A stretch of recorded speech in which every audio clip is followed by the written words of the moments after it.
Venice, a city with a rich maritime history. But as time marches on, will the past be left behind?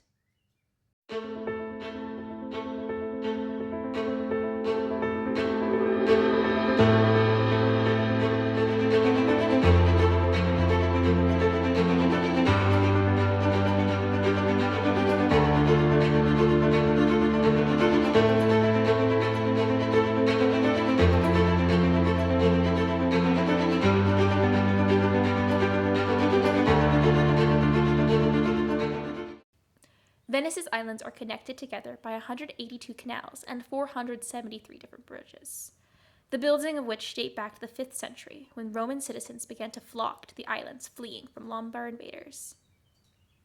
By the 6th century, Venice became known for their formidable seamen, known for their aquatic maritime abilities, including the coveted skill to sail sailboats against the current. Throughout the Middle Ages and the Renaissance, Venice became a financial superpower, as boating and ship-making made the city rich, as their seafaring prowess brought naval prestige to the island. Venice's relationship with the sea became ingrained in their art and tradition. Every May, during the Festa della Senza celebration, the Doge, the Duke of Venice, would be married to the sea by throwing a ring into the water, a tradition that persists today with the mayor of Venice taking over the Doge's spousal responsibilities. Venice's maritime culture is unique, as is the strategy the people of Venice took when manning these boats. Traditional Venetian boats are peculiar among others in the way that they are rowed. Vessels such as the famous gondola are rowed facing forward with a singular oar made mostly for steering. The boat is controlled with placement of the oar to a specialized oarlock called a furcole. Traditional boats of Venice are man-powered or sail-driven and built mainly of wood. These boats are carefully crafted with a flat bottom and a shallow draft hull, so they can withstand the shallow water or low tides, in addition to being easily pulled in and out of the water without damage. As motorized boats became more convenient, traditional boats began to wane. The perks of the modern day have given way to faster motorboats that can be manned with much less effort than their traditional counterparts. They are less expensive and last longer with less effort than traditional boats. What was once the only way to get around the larger canals is now being replaced by steel-hulled, motor-powered boats such as the motoscafe, mototopos, and vaporetti. Traditional cargo and hunting boats are now very rare. The Batla has less than 6 boats left. Of the 7 types of gondola, almost none are used by residents for their own leisure. Of the 50 known traditional boats, 6 were found to no longer be in existence, and 13 were in a category of endangered. Additionally, the number of man-powered boats have been depleted. The number of stations and gondoliers available have decreased. Lack of demand has limited the traghetti stations, which no longer service long distances. This is coupled with the lack of spaces to store and park traditional boats, and the lack of fittabate, or rowboat rental facilities. In 1945, there were 42 rowboat rental facilities in Venice. Today, there are none. Traditional boats were made in boatyards, or square, where they were tended to by the squariole, or workers of the square. The largest of these were Arzendale, located in the Castello region. It was founded in 1104, and was used for building merchant and military vessels. At its peak, it could produce 1 boat a day, along with ropes and naval weapons. Boat-making was an artisan field, where craftsmen relied on instinct and training from their masters to create the best possible boat. Because of this, assembly documents are very rare. This creates a gap in knowledge, which is only becoming wider as traditional boats are replaced with modern equivalents. Additionally, the number of square is dwindling as boatyards shut down. Without the squarelo or documentation on how these boats were built, the history and culture of boating in Venice could become extinct. Some of it already has. In an effort to prevent a total loss of Venetian culture, organizations have had to step in. We talked to Giovanni Cagnato about his organization, Arzana, and their mission to restore and protect the boats of the past. Arzana is the ancient name given by Dante and by the people of the 14th, 16th century to the arsenal of Venice, the house of the arsenale, so-called La Casa dell'Arsenale, where the fleet of the most Serene Republic was built.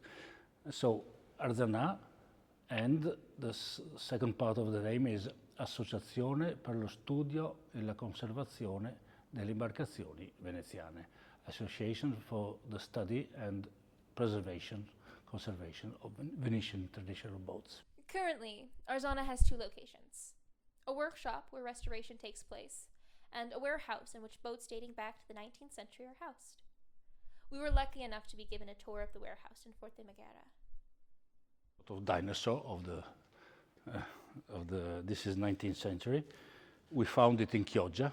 It's a nice little town at the west end of the lagoon, and it was used in the main boatyards or shipyards to bring tools, to bring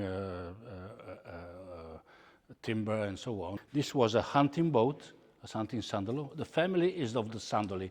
All three of these are of the main family of the sandali, but they have differences between one and the other. This was used with a little mast just to go and fishing around in the marshes of the Venetian lagoon. This was used for hunting. This is always a sandalo, a different shape, very different from this. But it's called sandalo, and it comes from Pellestrina, the island that one of the lidos who divide the lagoon from the sea. There's the Lido, where they go to the beach. Then there's Pellestrina.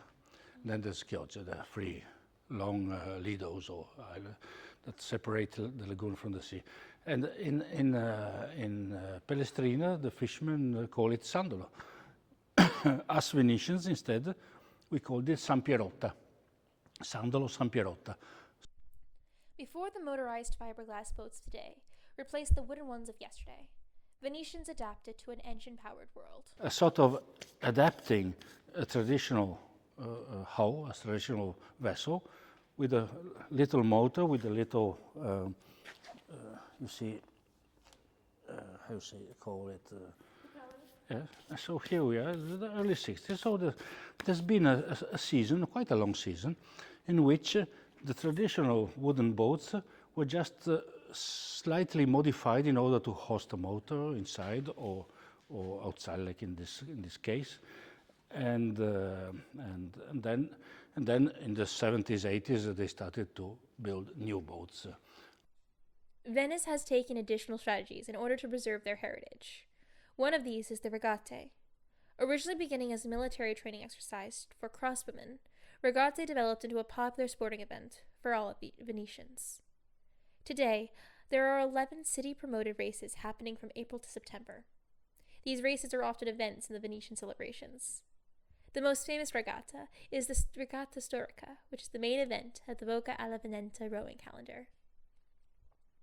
Another type of non-competitive boat race made for the traditional rowing boats is the Bongalonga. Designed in 1974, it was created to revive the Venetian interest in its cultural heritage.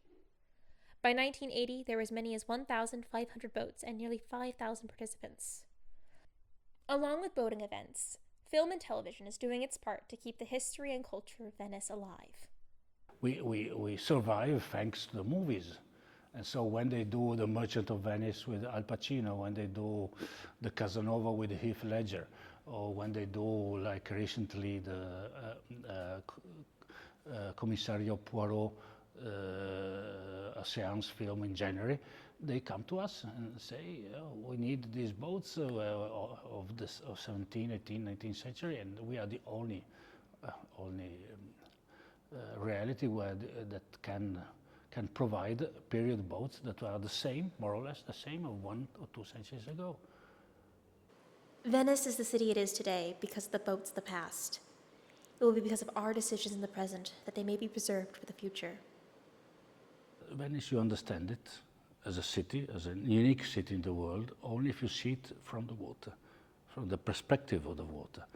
Because everything in Venice was planned, buildings, urban settlements and so on, everything was planned facing the water and thinking from the water. Today we forget this, and lots of canals have been filled up and so on, but it's the right perspective in order to understand how Venice was born, how Venice raised and developed as we see it today.